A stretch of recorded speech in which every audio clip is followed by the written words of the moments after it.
Good morning, everyone. My name is Yolanda Caldera Durant, and I welcome you to today's virtual convening on the labor market study for Greater New Haven and the Valley.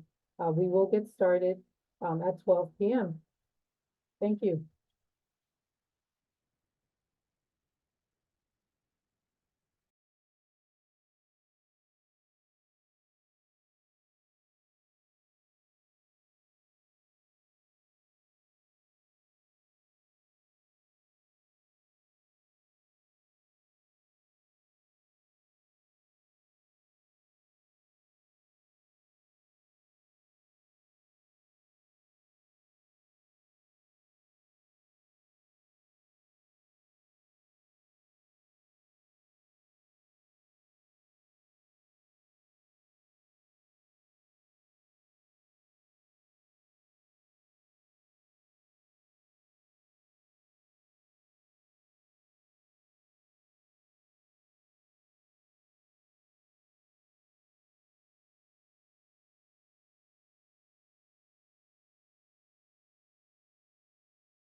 Good afternoon, everyone. Thank you for joining today's virtual convening on the labor market study for Greater New Haven and the Valley.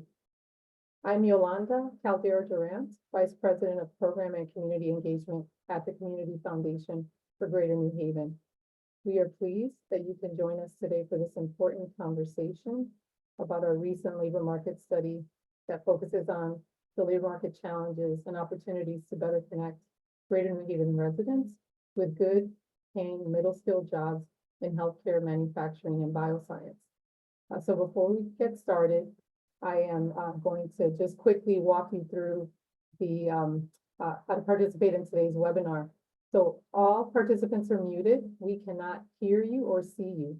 Also, closed captioning is on. If you want to turn it off, you can select the CC closed captioning button on the bottom of your screen. If you are having difficulties, please contact us in the chat. Also, please make sure to submit your questions for the panel using the Q&A feature. Now I would like to introduce you to our President and CEO at the Community Foundation for Greater New Haven, Will Ginsberg, who will make framing remarks to kick off today's webinar.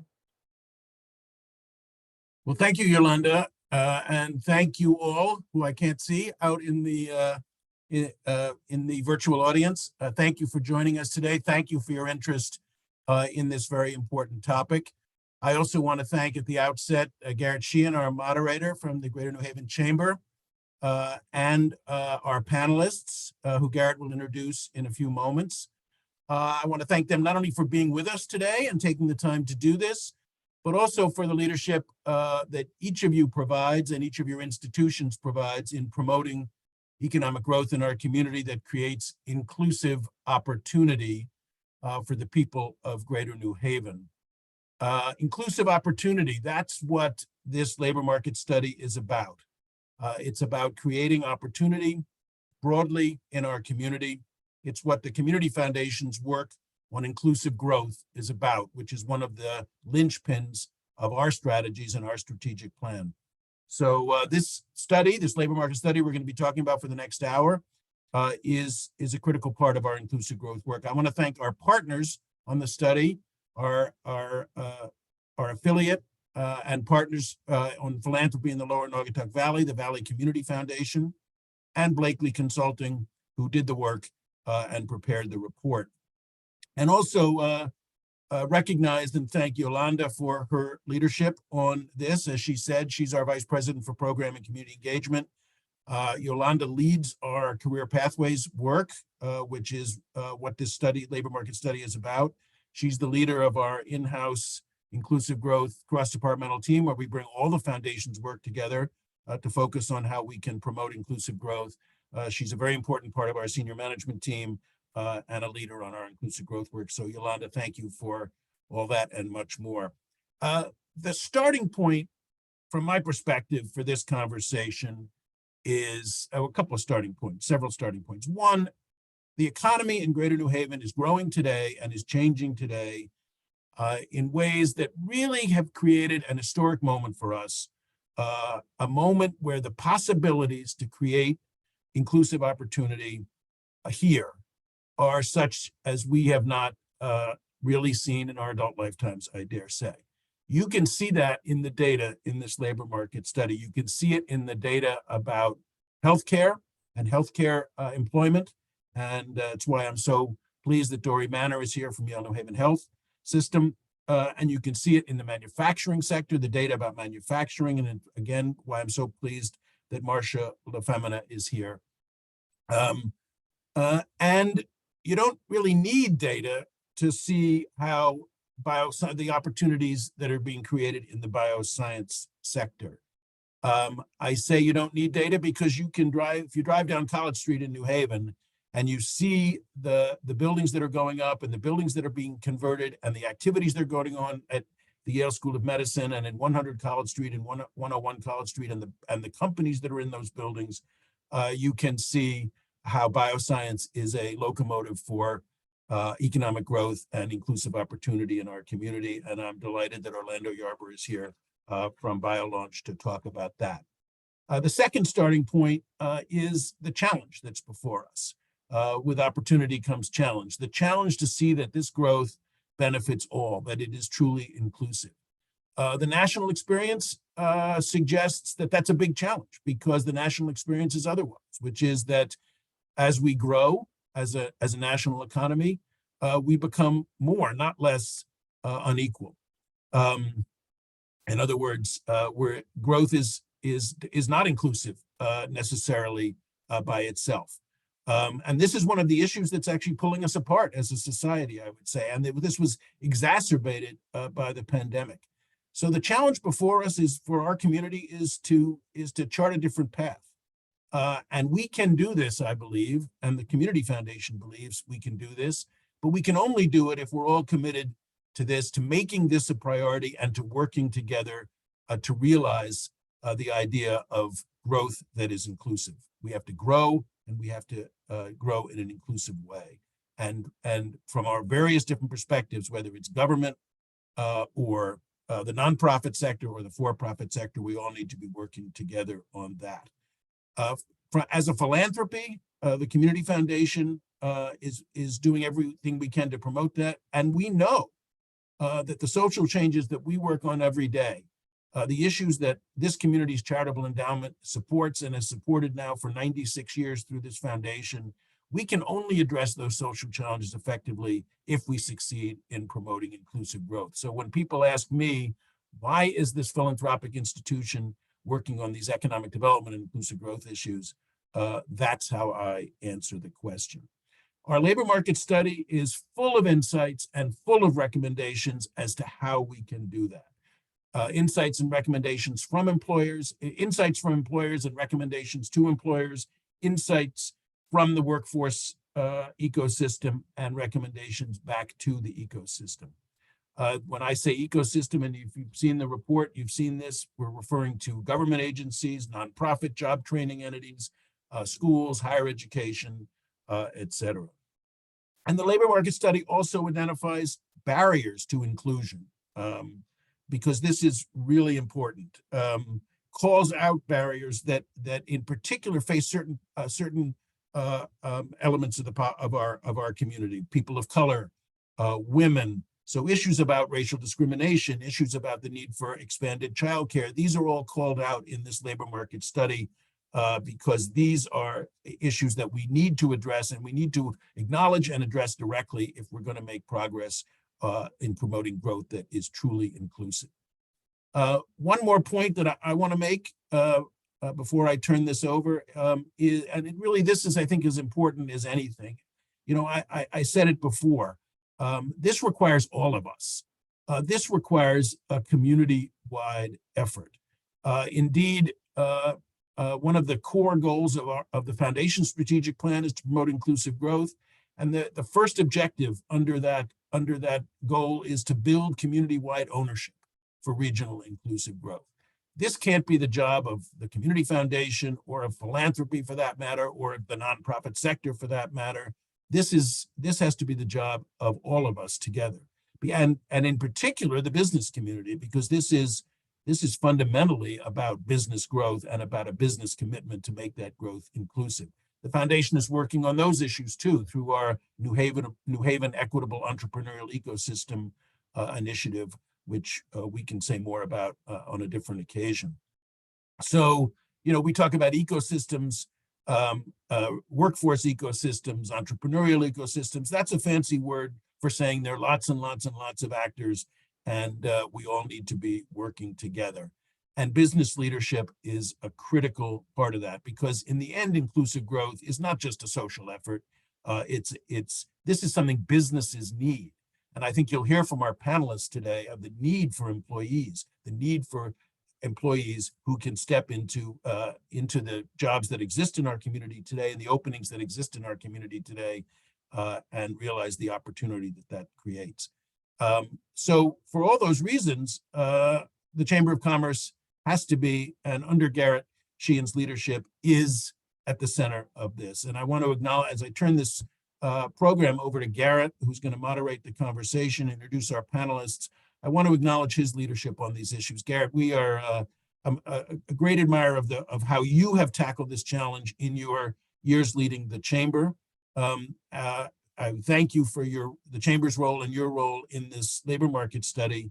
But beyond that, how you've changed the focus. I've said this to Garrett before, but when I go to the chamber meetings, the Chamber annual meeting these days, you hear it from every speaker. It's not only about economic development, it's not only about economic growth, it's about economic growth that benefits everyone in our community. And that, Garrett, is a testament to your leadership and the leadership of your board, people like Howard K. Hill, who's your board chair, former board member at the Community Foundation. So I'm grateful to you for the work you're doing at the Chamber, the work you're doing here, and the regional sector partnership work you're doing as well. So again, I'll turn it to you, Garrett, to take this program with thanks to you, with thanks to our panelists, with thanks to you, Yolanda, and with thanks to everyone out in the audience for joining us today. Thank you. Well, thank you very much. It's a great honor for me to be here and to partner with the Community Foundation, you and your entire team, and partner with the Chamber because, as you just mentioned, inclusive growth, yes, it's a moral issue, but really is an economic growth issue. And it's in the interest if we want to grow Greater New Haven, if our businesses want to continue to grow and expand, we really need to tap into the entire community and create those opportunities across the board. So today is a great opportunity. We're going to talk more specifically about workforce, and I'll introduce our panel in just a moment. But I want to say about workforce, for all of our companies, when we talk to businesses, workforce development is at the top of the list. And it's been that way for a while, even before the pandemic. But as we went through the pandemic, that really exacerbated the issues that we were seeing in shortages of employees. It didn't matter what industry it was. Some of the issues were unique to specific industries. But there was a really need for employees, and there's always been, or at least for the last many years, a high need for quality talent.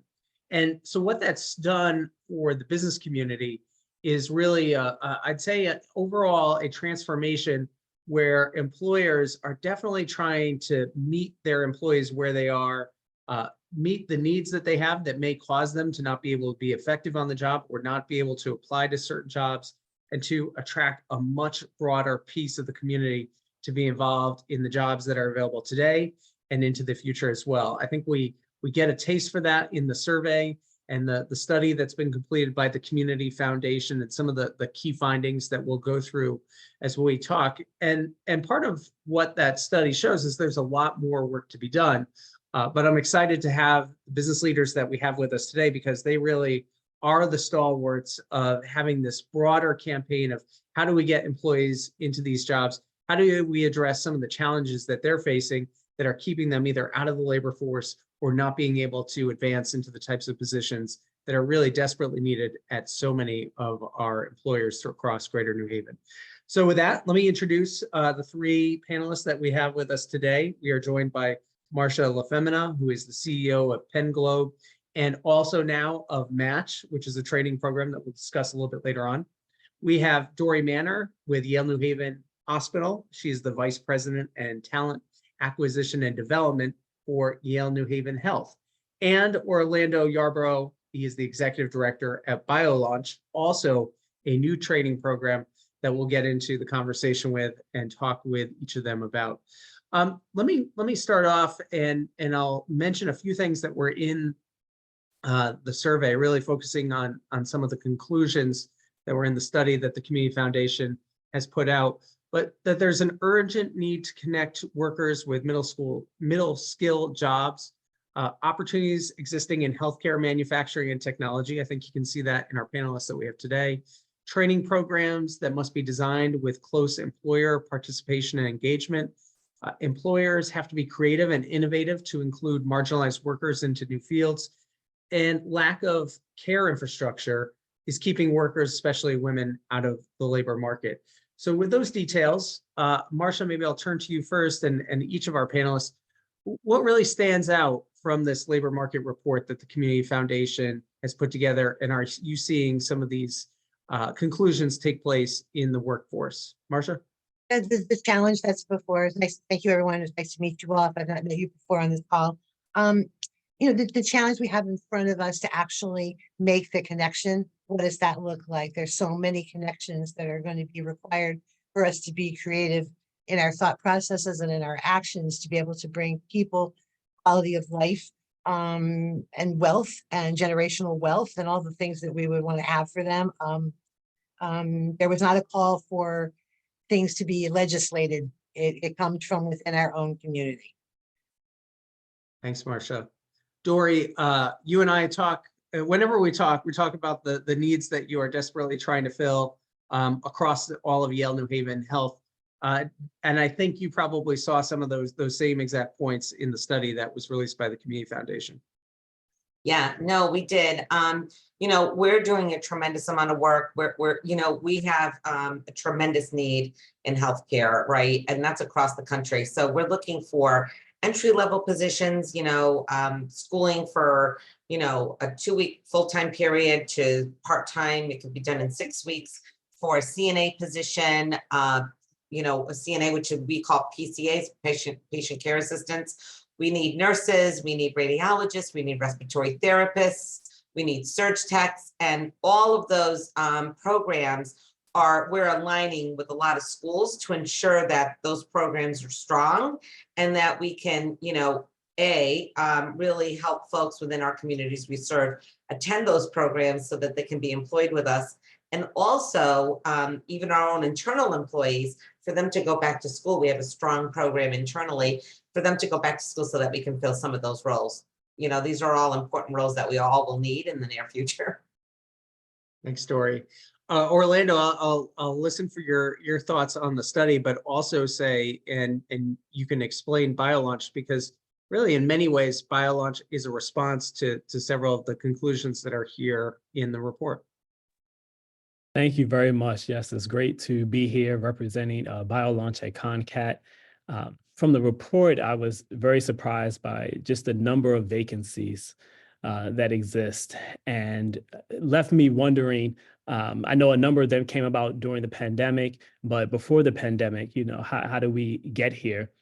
What I appreciate about the solution that ConnCAT has tapped into through its job training programs with BioLaunch and phlebotomy and culinary arts is that the industry partners are the people who are coming up with the solutions, saying, here are the roles that we have, here are how they are entry level, here are the specific skill sets that we need. So let's take specifically for biosciences, the biotech, can we partner with a community-based leader to help develop these skill sets within New Haven residents and greater New Haven residents in order to meet this demand and fill these needs.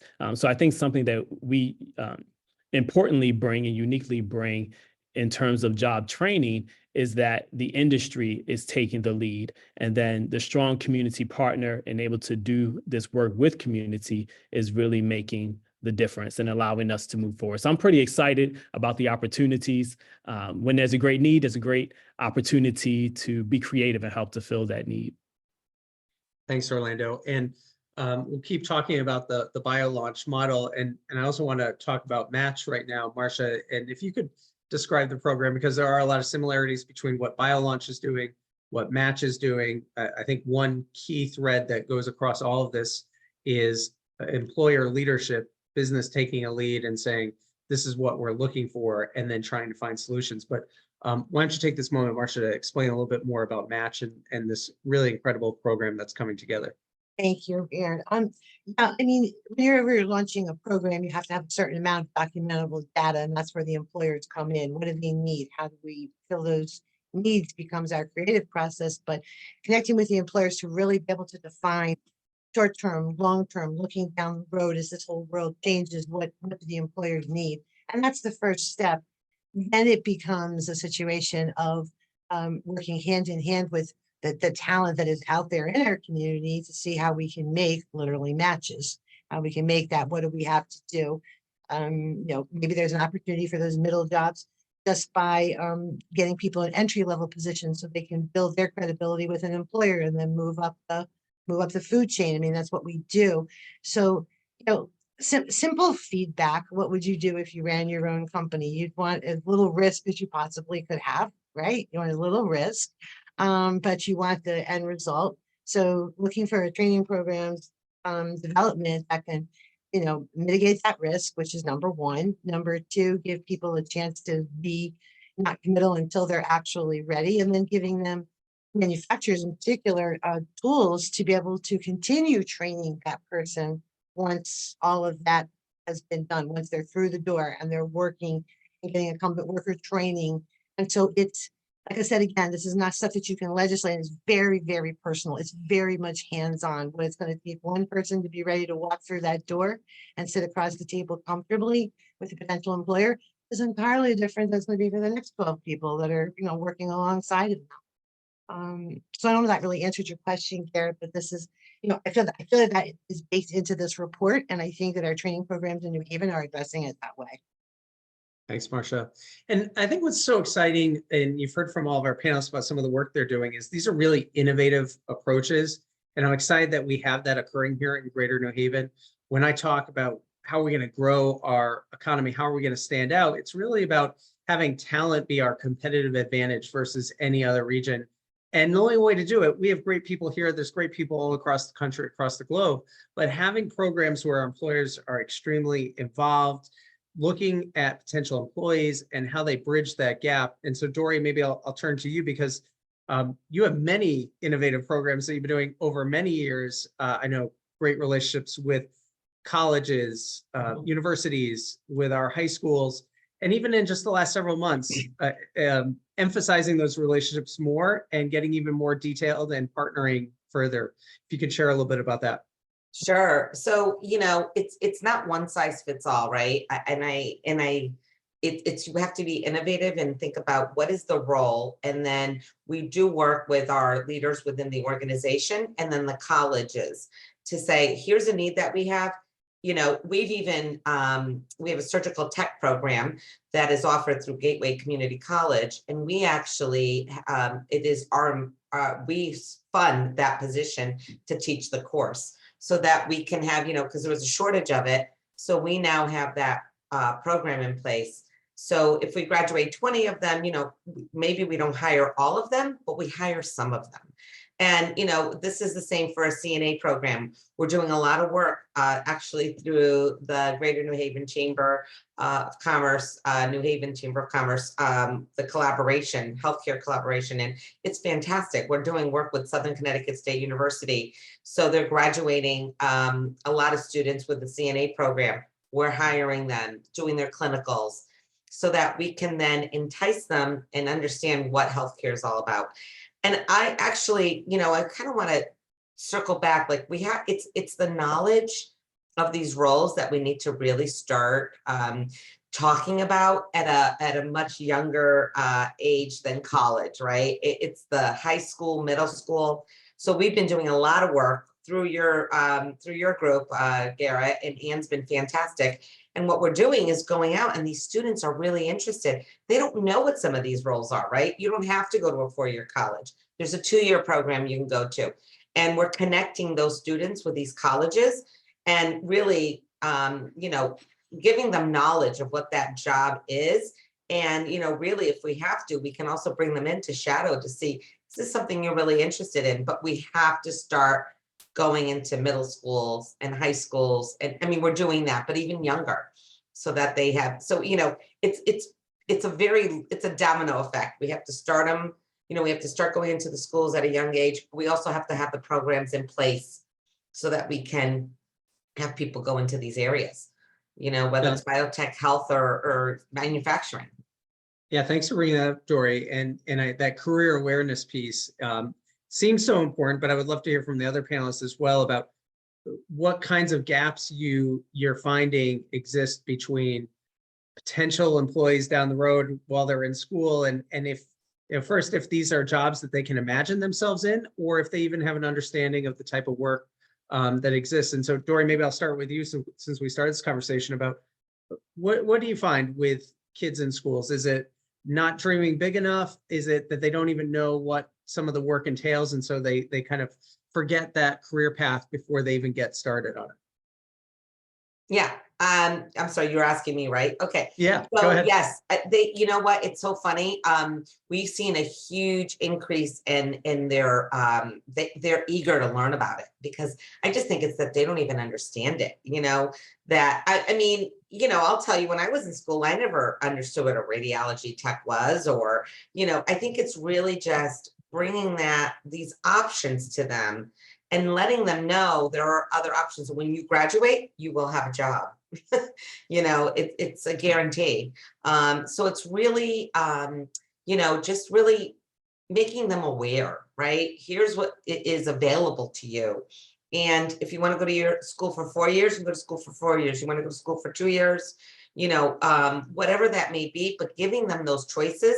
And I think just helping them understand what it is and what it means to do that job.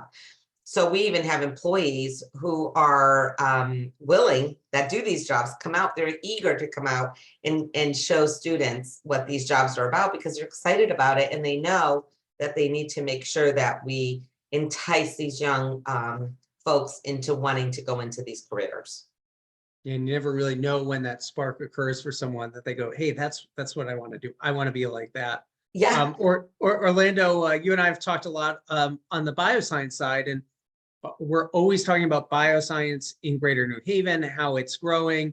And I know all of our bioscience companies really want to make sure that they are not just buildings that are here in New Haven, that they're part of the community, and that everyone who lives in New Haven or the surrounding area can see themselves as working in the bioscience industry. And that's where BioLaunch really came from in the concept of it. So Orlando, along that same line of career awareness, what are you seeing when you're talking to young people and talking to potential participants in BioLaunch? Thank you. I definitely think career awareness is extremely important. I find when I speak with individuals about, and when I'm recruiting residents to be a part of this training program, there's not really a vision for what it is to be a part of a biotech company, a biopharmaceutical company. And the biotech companies have responded in a great way in terms of inviting people in for tours, talking about their career path, talking about the different roles, people forming mentorship groups and having a panel conversation. I think when I recruit and my team, we recruit, I'm casting a vision for them in terms of what this can be. And really, when people sign up, they're taking my word for this possibility. And it's only after they get into the program and they get into an industrial internship and then start applying for jobs that they really begin to see, wow, this could be me. Because there isn't necessarily a family history of participating in the biotech companies. And New Haven's response has been very important in terms of, well, let's bring people in and help them to see what this is all about. Definitely true. And it's still a growing industry too. And there's so many more jobs than the person who comes up with the new molecular combination to make the drug. Everything from marketing to accounting to management, finance, and all of these different lab positions as well. So that's great to hear.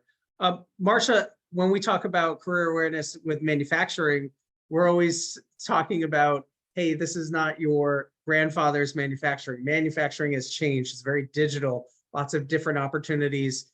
It's not at times as heavily physical, but definitely there's some positions where that's true. I know all manufacturers are trying to get that word across. And why don't you share with us some of your experience of career awareness about getting into manufacturing fields? And it's not just a job for men as well, which is really important with Match. Yeah, this is a lot of personal opinion and observation. For those of you who don't know, it took 3 years plus. Some people say it was 4. I don't know, to get Match off the ground. So we did an awful lot of listening because that's what we could, bring to the overall plan that just kept morphing and morphing and morphing. Like I said last week at the regional sector partnership convening, this is not about the dark, dirty, and dangerous, Garrett. It's about meeting people where they are. But I too have gone out to the high schools with Anne. She's been great, and I think that's great. I still don't know. Trying to picture myself in 6th grade, 8th grade. Did I want to do manufacturing? I didn't even know what it is. I can't speak for these other industries, but I don't even know what it is.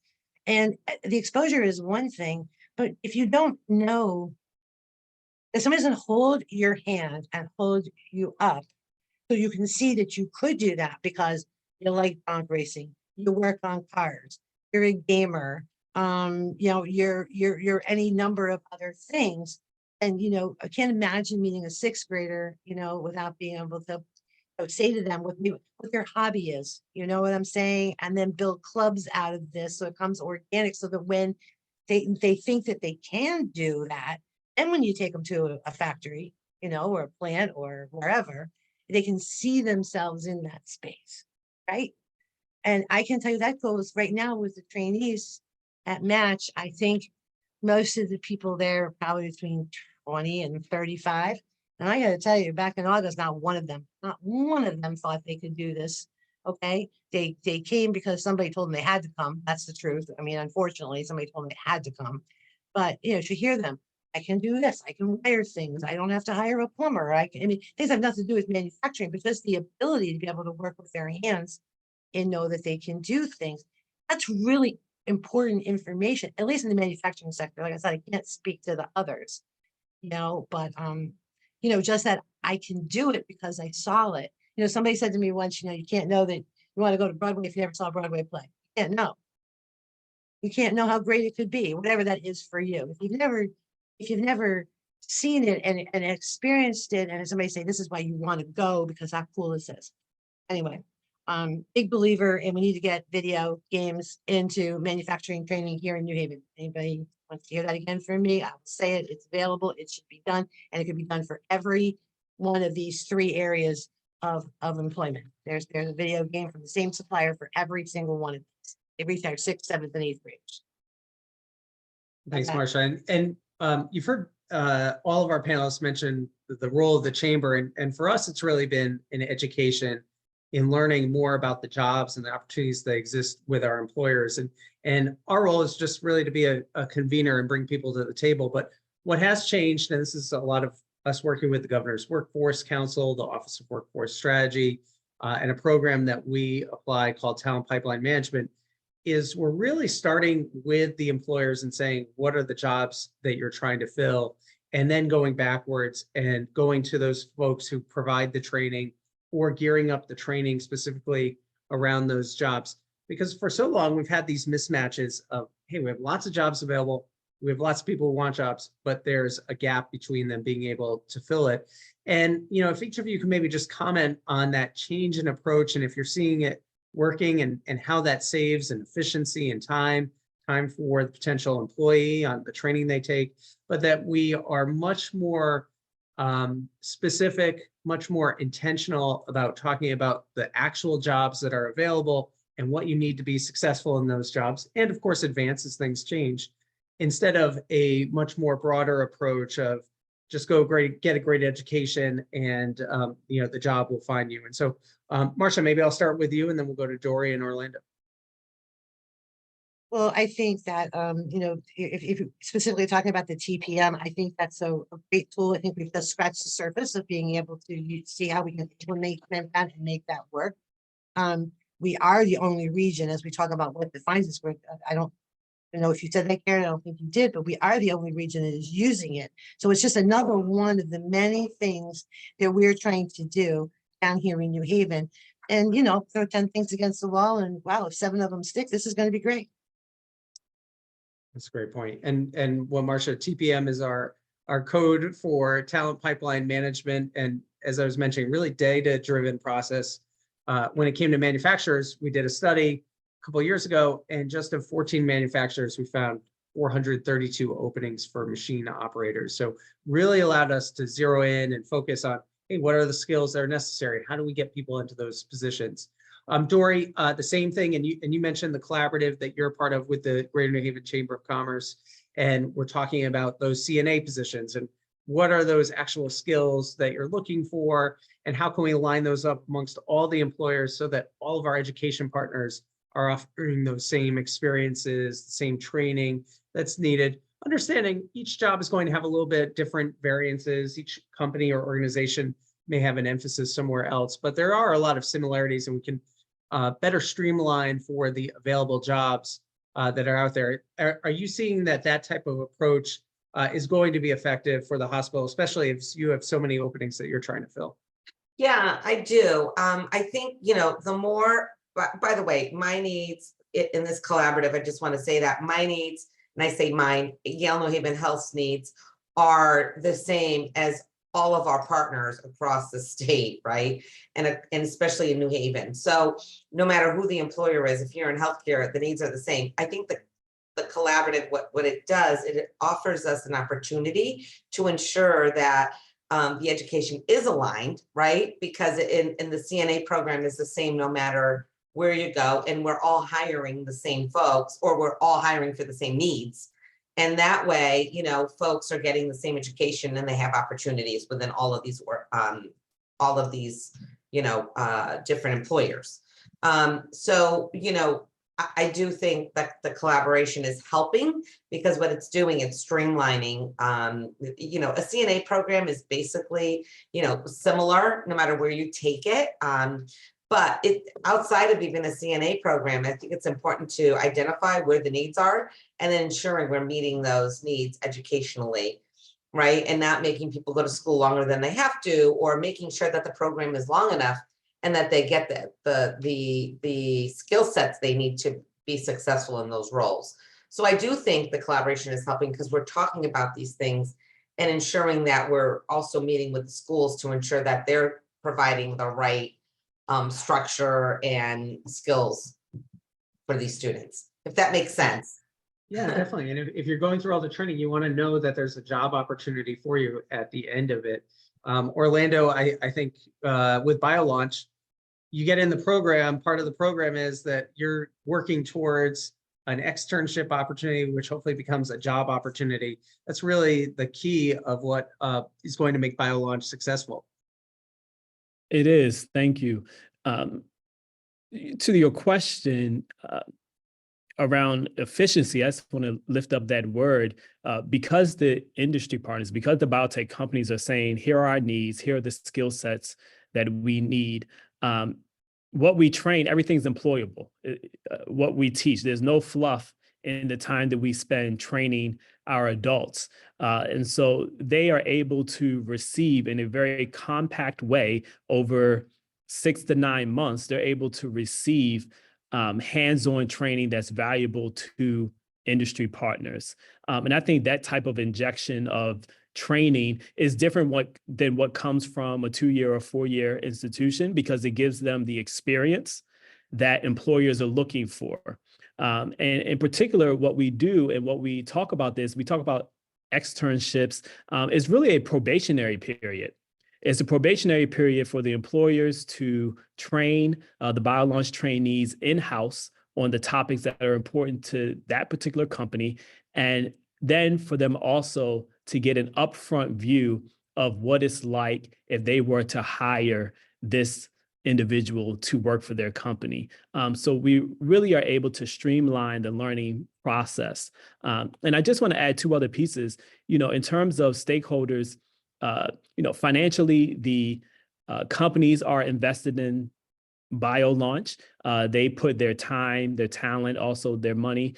The Office of Workforce Strategy enabled to provide funding for the training, and really importantly, wraparound services that once a trainee is in the program, they can start to receive support and collaboration on what they need in order to complete the training and to remain in a full-time role. And then the professional skills that ConnCAT provides and the relational skills to say, how do you actually take all of these resources or access points and coordinate them in a way where an individual can say, okay, here's what's going to work for my life. Here's how I can navigate forward and be on a positive upward trajectory for the foreseeable future.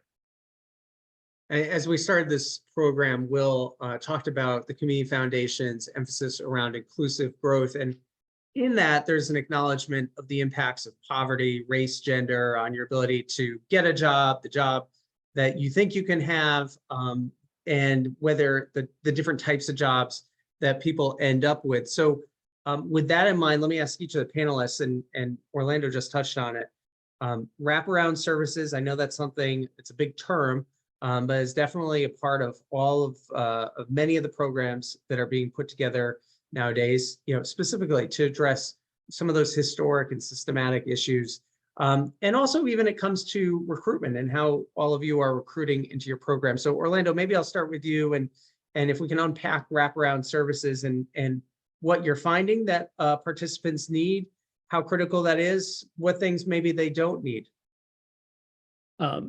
Information and also direct financial support as it relates to transportation, whether it's taking public transportation or helping to secure their own transportation, clothing, housing, food, childcare, and the expense, the investment for each of those areas varies, but childcare in particular can be extremely expensive. And also medical insurance help as it relates to medications or healthcare services. we serve a diverse population proudly. If people need information in terms of English language support, professional skills in terms of how do I think about myself in this new career and direction, counseling services, case management, tutoring. We don't require a science background. We'll teach people the science they need to know, but coming in with high school level math and algebra, reading skills, and then being able to build upon that. So taking kind of the group training that we do, but also individualizing it so our trainees can get specialized attention. All of those items and more require financial investment and also people investment. And Dory, I know the hospital, the healthcare system is very intentional about reaching other populations, diverse communities. I even think of how the healthcare system has been engaged with the NAACP with the 1 Million Jobs campaign. I think that it cuts across many different job skills, but maybe if just in general, how is the healthcare system addressed making sure that you're reaching into all of the populations that serve New Haven to fill the jobs that you have? Yeah, so what we do is also partner with a lot of groups, right, around New Haven and all of the communities we serve. So we'll work very collaboratively. As you know, Garrett, we're on the New Haven Works board, and we do a lot of work with ConnCAT. We do a lot of work with the Workforce Alliance. We do a lot of work with a lot of agencies. So really trying to match up, like where are meeting folks where they're at, and understanding what the needs are, and then helping them so that we can have, even if they come in, let's say an entry-level position, we have a lot of resources internally so they can get benefits, if they're working 36 hours or 24 hours, depending. And then also we have tuition reimbursement. We have a career coach opportunity within our tuition reimbursement program that we can help folks to get to the next level of what they're interested in. So we try to do it for internal, employees. So if they come into our organization, how do we develop them? And then also working with community partners to ensure we're meeting those needs. So Thanks, really Dory. understanding it.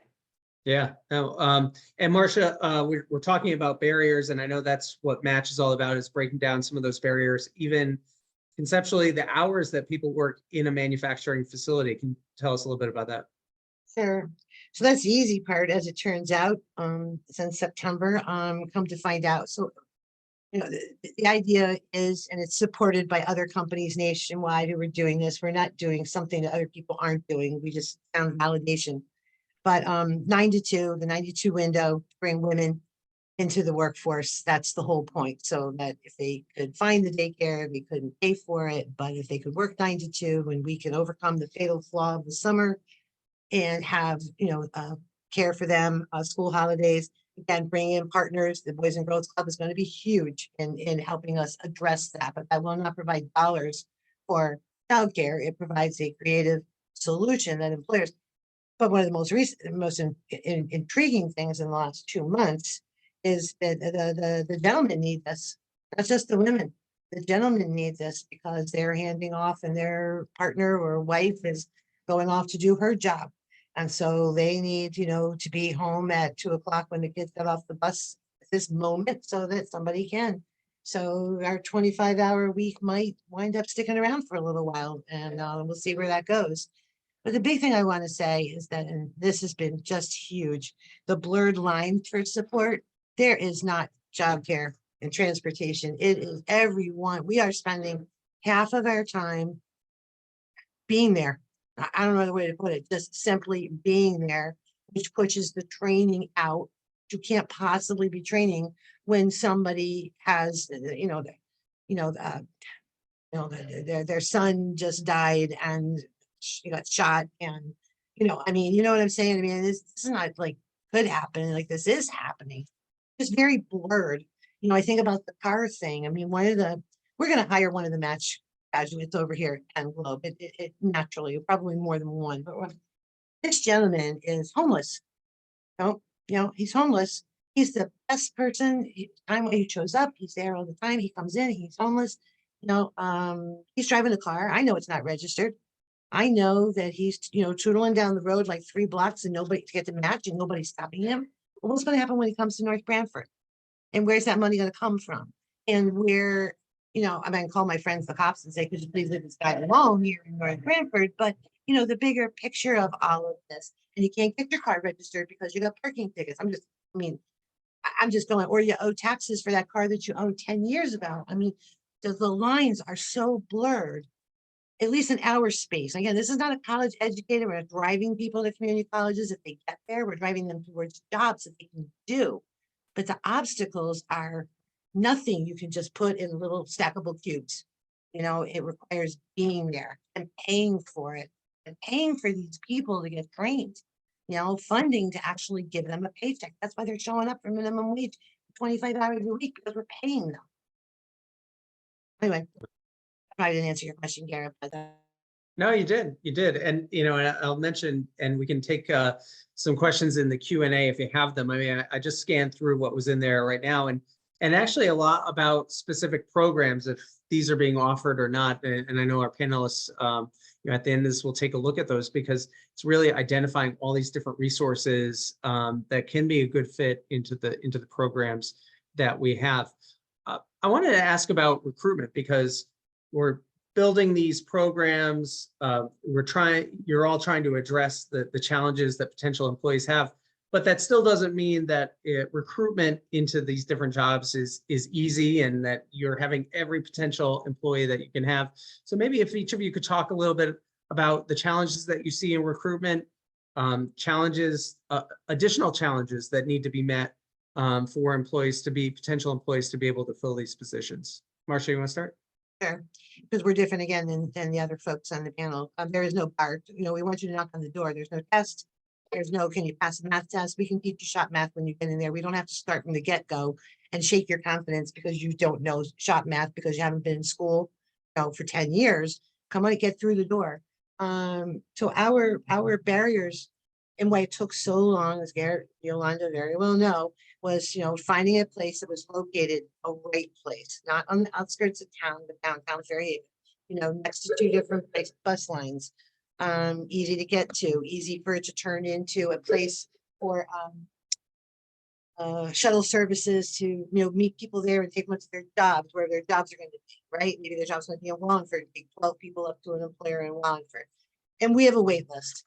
So we don't have an issue so far getting people. Our instincts were right, that if we pick the right location and didn't make it be a test, just welcomed you, shook the door, come take you, shook your hand, take the tour, and in a week we'll figure out what you want to do. Because how can you answer a question that says you want to be a CNC operator if you've never seen a CNC machine? You can't possibly know that, right?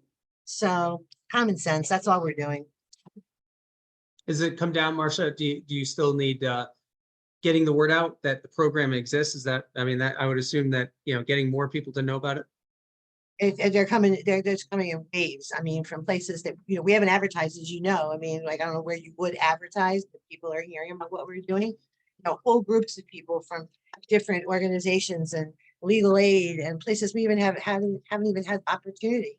We're working with the Merge, we're working with Iris, we're working with Neighborhood Housing Authority, all of those. We're working with our kids for the foster families, for those people that need to get a job so they can hold their family together, right? So it's big. So we have no problem with referrals at all so far. Not done with.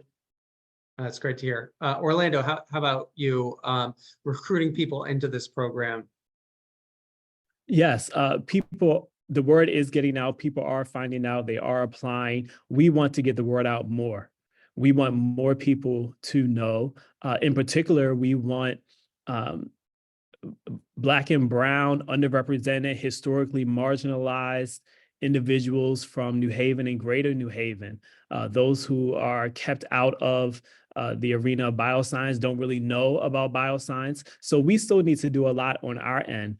Fortunately, we have great community partners and leaders. The American Job Center here in New Haven, we're able to do events with the chamber. We're able to reach out to the alders, partner with specific schools in New Haven and the school system, connect with adult ed. A lot happens through word of mouth, where individuals learn from someone who has gone through the program or they've seen an advertisement. What I do know is that in terms of when people apply, because we asked them, how did you learn about this program? What I do know is that information is not distributed equally. And there are certain demographics that we want to improve how we reach them and let them know about this opportunity. Because then there's an additional part, which is, so let's say I'm a person who has heard about the BioLaunch program. They also have to apply and come in and show up. So what can we do on our end to be inviting, to ask people to take a chance on themselves, to take a chance on us, and to put themselves out there? How can we remove barriers for application so that people who might be interested will take that next step and actually say, hi, will you contact me and tell me more? Because information may get to, sometimes information does not get to people. And then if information does get out there, there might be some barriers in terms of maybe this is not for me. And so we still want to work on that. Fortunately, ConnCAT has a track record of being embedded in the community, and there's a lot of word of mouth that happens and people do come forward. We want to do even more of that, and we need to do even more of that. Thanks, Orlando. Dory, you recruit on a very large scale. And so what are some of the challenges that you see? Some of the challenges, and we're really trying to work with our partnerships across the state, is interviewing skills sometimes, right?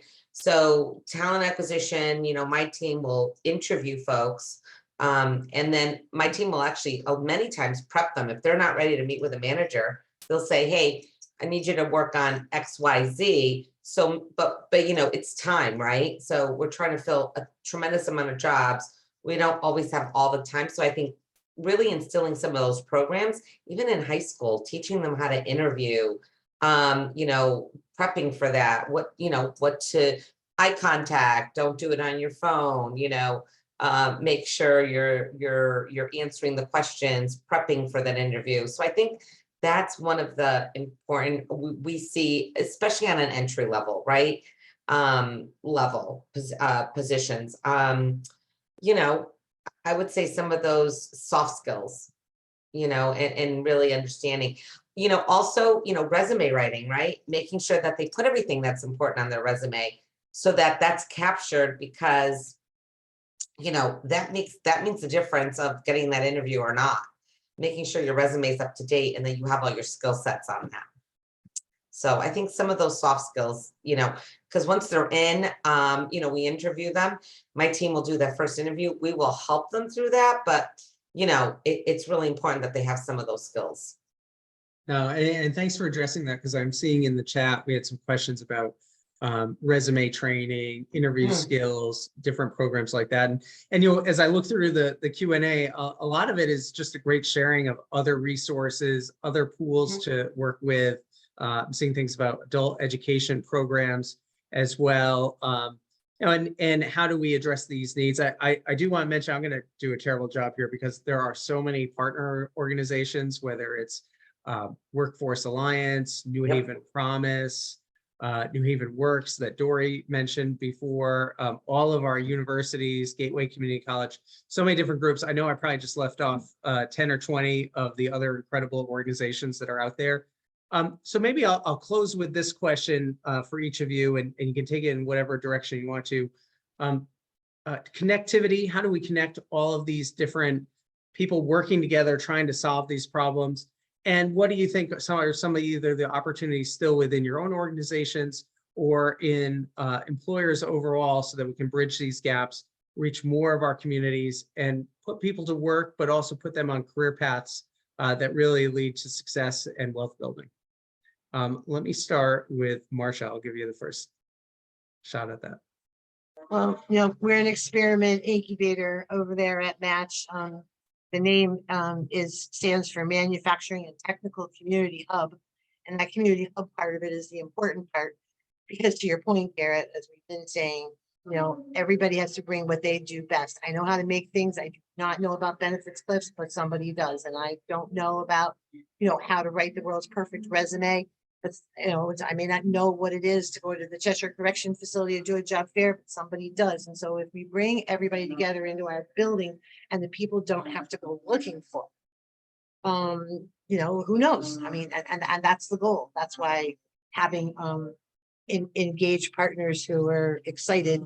Like I said, it's gonna be throwing 10 things at the wall. 7 of them are gonna stick, but hopefully they're the right 7 to get started. Thank you, Marcia. Thanks for being on the panel. Dory, your thoughts? I think it's collaboration amongst all of us employers, right? And the schools around us. I think it's like, we all have to kind of be on the same page because we're trying to do the same thing. Whether they come work for our organization or any other employer in the state, it's really helping the communities we serve. So I think it's having, I just looked at also some of the chats, really offering some of those skills so that folks have those skills. And then, and really offering them and making them aware of all the opportunities. It's really coordinating that. And Garrett, I think, the Chamber's doing a great job of that, trying to bring us all together. So I think continuation of that is really, really important and key. Thanks, Dory, and thanks for all your thoughts today. And Orlando, some of your closing thoughts. Yes, thank you. 2 things come to mind. One is collaboration. As someone who is partnering with industry to provide job training, please send me and others job postings that you think may work for the skill set we're training. Or if you have a job posting that you think works for entry level, we can start to train that skill set specifically for you. So I think collaboration, very intentional collaboration. The other thing I would add is courage. Do something that has not been done before. Do something that's going to put where there is potentially risk for high gain. We cannot be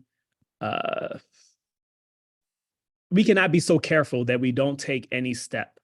And I will say the most courageous people with whom I work every day are those who apply, those who come to the training, those who say, I actually want to move myself, my life, my community forward with entry-level training in these roles. I think they're being courageous every day because they put their lives out there. They're learning to do something they have not done before, and they do it in a way that has great sacrifice, but also tremendous potential. So if on the industry side, we can continue to match that courage, and on the financial side, if we can continue to fund courageous acts, we will go a long way and we will eliminate those vacancies with talented workforce. Well, thank you, Orlando, and very well said. I want to thank all of our panelists, not only for being on the panel, but for the programs, innovative approaches, the work that they're doing and their organizations every day. And thank you, the Community Foundation. I really encourage everyone to take a look at the study the Community Foundation has put out. Their efforts around inclusive growth are looking at the entire spectrum and how we continue to grow Greater New Haven and lift everyone up as a part of it. So I'm going to turn things over to Yolanda, and thank you again for having us today. Thank you, Garrett, Marcia, Orlando, and Dory for a really insightful and enlightening panel discussion. I also want to thank our participants who have shared so many great questions and comments in the chat. You also helped to make this a really informative and really rich discussion. So I would like to let folks know that we have recorded today's webinar, and recap will be shared with all of you over the next few days.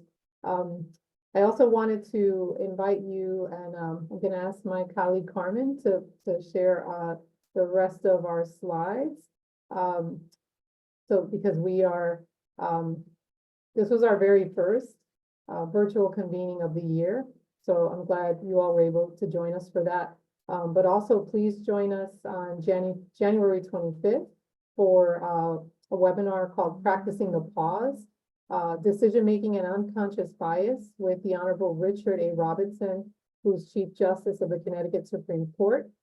So please look out for information about that program so that you can register. And also please make sure to complete the feedback survey that will appear on your screen once the webinar closes. So here's the information about our next webinar, and you can use the QR code to register. And again, thank you for joining us, and thank you to our panelists and our moderator. And we hope you have a good rest of your Thursday. And we look forward to continuing the conversation that we started today, because there is more coming. And we really appreciate the partnership with the Greater New Haven Chamber of Commerce to really kind of dig into what was discussed in today's panel, and how do we really build out those partnerships and collaborations. So thank you, everyone, and have a good day.